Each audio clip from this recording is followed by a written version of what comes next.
최고위원 회의를 시작하겠습니다. 먼저 국민의대가 있겠습니다. 국회에 대한 경례.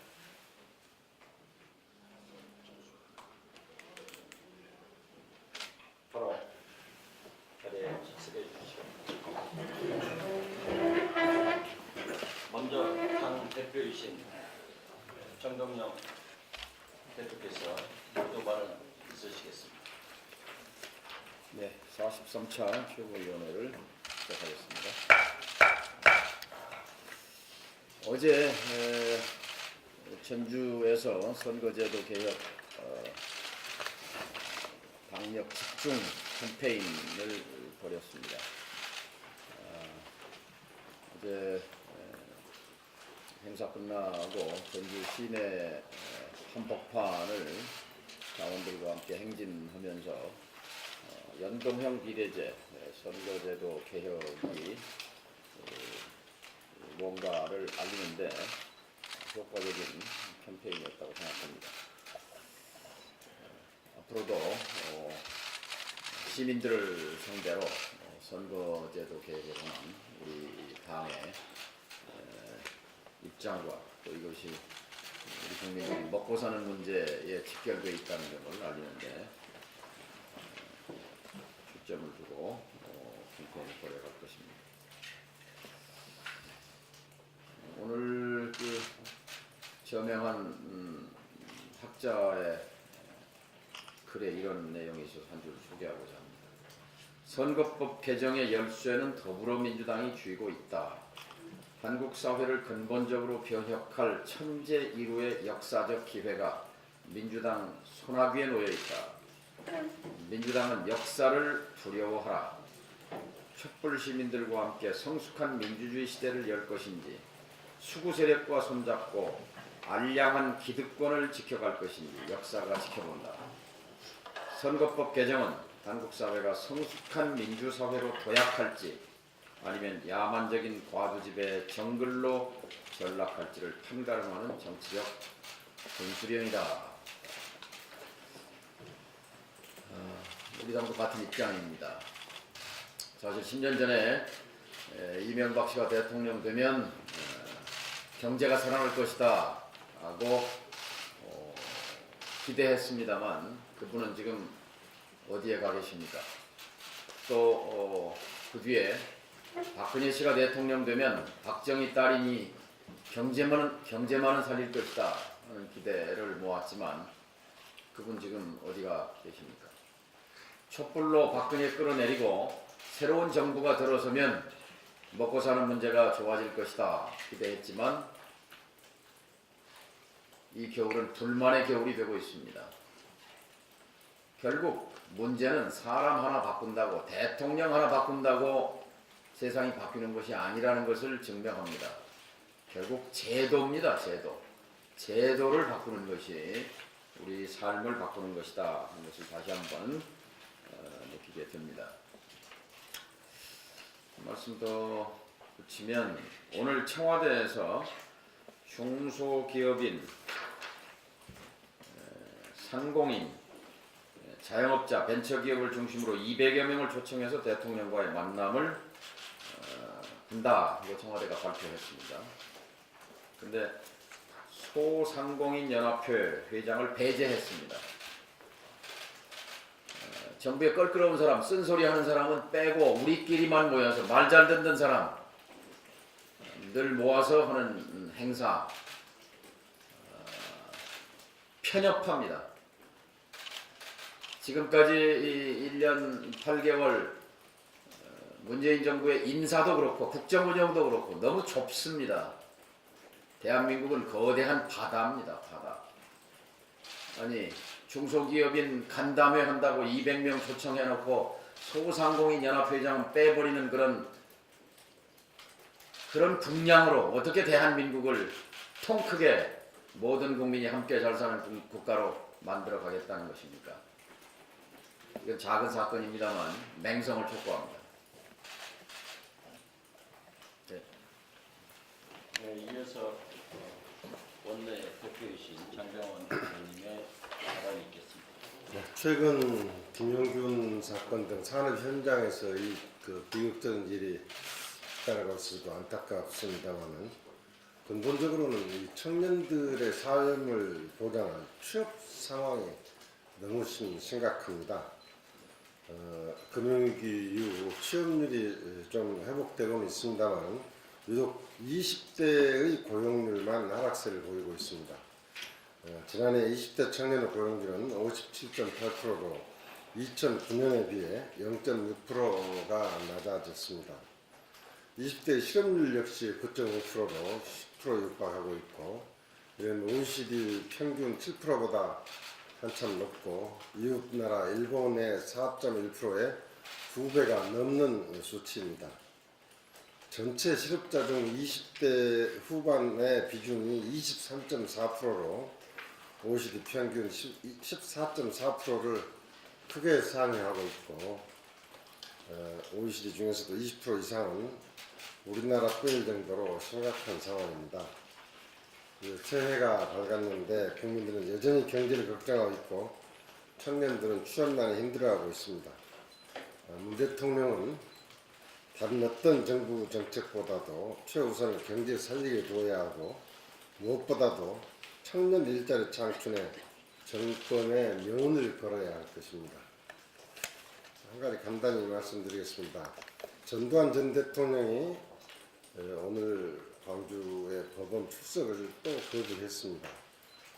광주 시민과 국민 모두에 대한 기만입니다.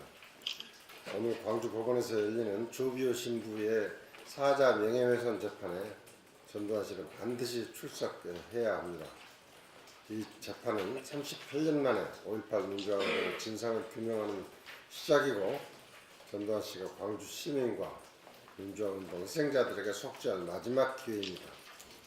한나라의 대통령으로서 권력을 누린 전 씨가 스스로 역사와 법 앞에 나와 자신의 말과 글, 권력에 대해 책임을 다할 것을 요구합니다.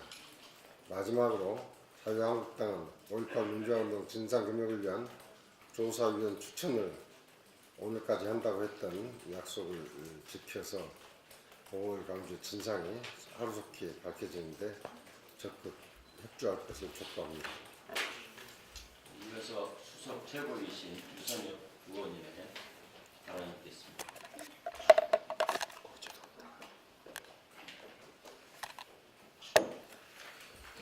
예, 참여정부에서 금감원장 또 금융감독위원장을 하고 이명박 정부에서 기획재정부 장관을 했던 그 윤중현 전 장관의 신년 인터뷰를 봤습니다. 우리 경제가 순환적인 측면에서나 구조적인 측면에서 위기다라고 이렇게 진단을 하고, 그런데 더 큰 문제는 이보다도 더 큰 위기는 정치인을 비롯한 위정자들이 위기를 위기라고 느끼지 못하고 있는 사실이다, 이렇게 지적을 했습니다. 위기를 위기로 인식 않는 위정자들이 한국 경제 최대의 리스크다라고까지 이야기를 하고 있습니다. 그런데 현재 우리 정치권은 정말 어떻습니까? 김태우 수사관 폭로 문제, 신재민 사무관 또 폭로 문제, 또 연동형 비례대표제 도입 문제 등으로 연일 정쟁에 가까운 수준의 공방을 거듭하고 있습니다. 이 공방의 가장 큰 원인, 이게 저는 야당이 이룰 수는 없다고 생각합니다. 김태우 수사관, 신재민 사무관 폭로 문제, 또 연동형 비례대표제 문제를 둘러싼 공방의 최대 원인은 정부 여당의 솔직하지 못한 태도에서 비롯되고 있는 것이다, 이렇게 생각합니다. 지금 정치적 공방을 할 여유가 없는 때다라는 점을 거듭 지적합니다. 그런 공방을 빨리 거두고 대한민국 경제 위기를 극복하는데 모든 정치권이 다 나서야 할 때다, 이런 점을 거듭 강조합니다. 그러기 위해서 정부 여당에서 먼저 김태우 수사관 폭로 문제, 신재민 사무관 폭로 문제, 또 장초 그들의 약속이었고 오랜 주장이었던 연동형 비례대표 문제를 능동적이고 적극적으로 풀어내는 해법을 빨리 제시해 줄 것을 촉구합니다. 그러고 난 다음에 여야가 손을 합쳐서 대한민국의 경제 위기를 극복해 나가는데 매진해 나가자 하는 점을 거듭해서 제안합니다. 이상입니다. 감사합니다. 이어서 허영 최고위원님의 발언이 있겠습니다. 예, 어제 전주에서 이 자리에는 계시지 않으시지만 행사에 애를 써주신 우리 김종래 도당위원장님 진심으로 감사드립니다. 또 우리 전라북도 당직자 여러분들에게 심심한 감사를 드립니다. 청와대 비서진 개편과 개각보다 촛불 정신을 회복하는 것이 우선이다. 기재부는 신재민 고발을 즉각 취하하고 국회의원 청문회를 실시하여 국채 조작 의혹을 해소하는 것이 문재인 정부 도덕성을 확보하는 길이다. 5급 사무관 출신과 맞서는 5급 청와대가 격을 높이는 길입니다. 또한 청와대 행정관이 참모총장을 만나 인사 문제를 협의하고 가방을 분실했다고 하는데 행정관이 참모총장을 커피숍으로 불러내는 것을 보면 문재인 정부는 5급 청와대가 확실한 것 같다. 새로운 인사에서는 급수를 올려 선발하기를 기대합니다. 짧게 한 가지 더 말씀을 좀 드리겠습니다.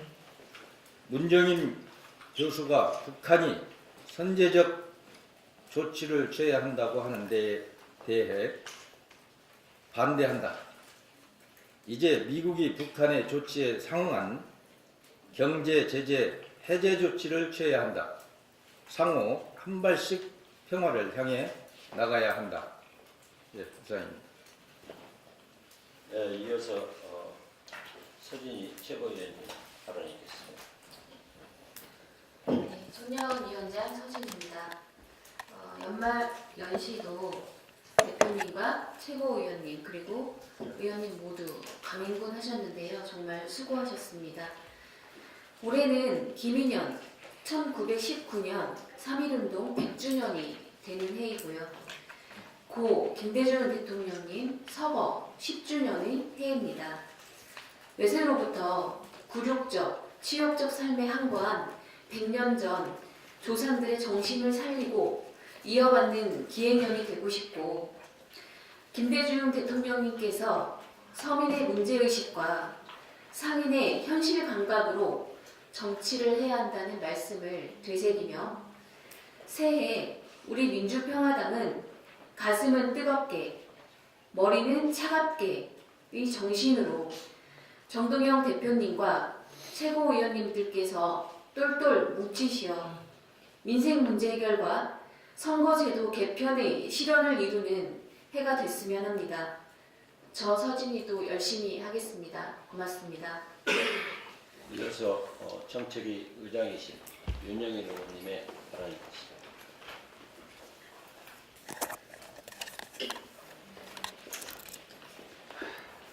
또 민생을 좀 말씀드리지 않을 수가 없네요.